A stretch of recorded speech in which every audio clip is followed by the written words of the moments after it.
350 tahun lamanya, Belanda menjajah Indonesia. Selama 3,5 abad itu pula, bangsa Indonesia tidak lagi mengenali negerinya sendiri dan tidak lagi memikirkan kepentingan bersama. Belanda telah berhasil memecah belah persatuan, mencerai-berai bangsa Indonesia ke dalam kelompok-kelompok kecil yang lemah. Tidak diperbolehkan kita berkumpul dan bersatu. Tak ada kesempatan untuk berunding memahami keadaan bangsa.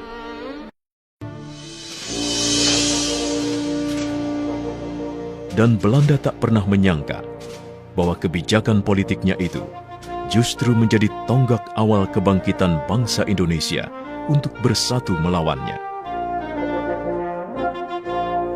Pada masa itu, untuk keperluan pendidikan, pemerintah Hindia Belanda bahkan mendirikan gedung-gedung sekolah. Salah satunya Gedung Stovia yang ada di Batavia, sebutan Jakarta masa itu. Banyak pemuda Indonesia yang memanfaatkan kesempatan ini untuk menempuh pendidikan. Sehingga lahirlah pelajar-pelajar, bahkan mahasiswa, baik di dalam negeri maupun di luar negeri.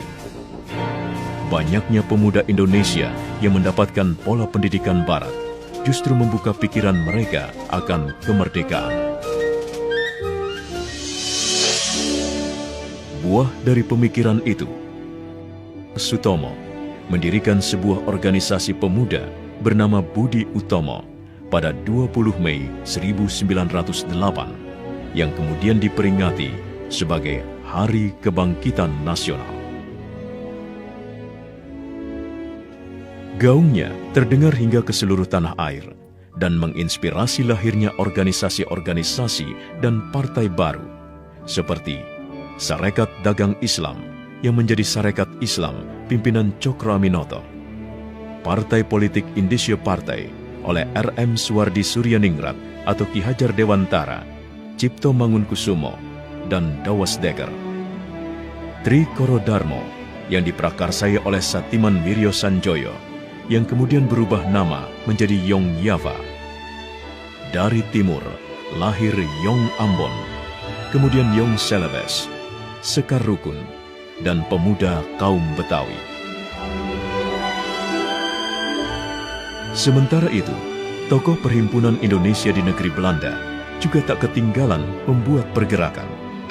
Pada 15 November 1925, diadakanlah pertemuan yang dihadiri oleh Yong Yava, Yong Sumatranen Bon, Yong Ambon, Yong Bataksbon, pelajar Minahasa, Sekar Rukun, dan peminat perorangan untuk membentuk panitia Kongres Pemuda pertama.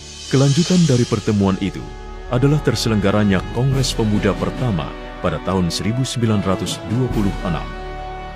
Dalam kongres ini diusulkan untuk mengadakan fusi atau peleburan di antara begitu banyak organisasi pemuda di tanah air untuk menyatukan visi.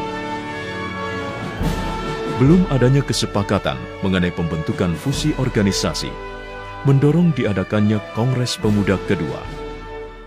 Kongres yang diketuai oleh Sugondo Joyo Puspito ini diselenggarakan pada 27 dan 28 Oktober 1928 di sebuah rumah di Jalan Keramat 106 Jakarta yang dulunya berfungsi sebagai tempat pondokan dan tempat berkumpulnya Yong Yava. Sebelum putusan Kongres dilaksanakan, W.R. Supratman memperdengarkan lagu gubahannya yang berjudul Indonesia Raya lewat ayunan biolanya. Inilah saat pertama kalinya lagu Indonesia Raya, lagu kebangsaan Indonesia, dikumandangkan di hadapan publik.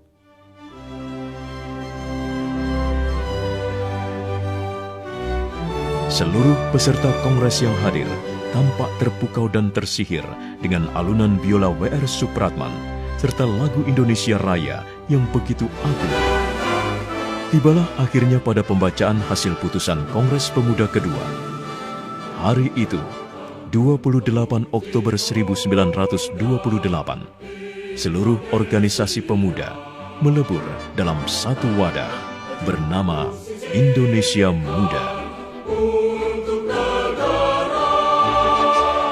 hari itu, 28 Oktober 1928, Perhimpunan Pelajar-Pelajar Indonesia, Yong Java, Yong Sumatranen Bon, Yong Bataks Bon, Yong Islameten Bon, Yong Celebes, Yong Ambon, Sekar Rukun, dan pemuda kaum Betawi melebur menjadi satu, Indonesia Muda, dan tersatukan oleh satu ikrar bersama, Sumpah Pemuda. Pertama, kami, putra dan putri Indonesia, mengaku bertumpah darah yang satu, tanah Indonesia.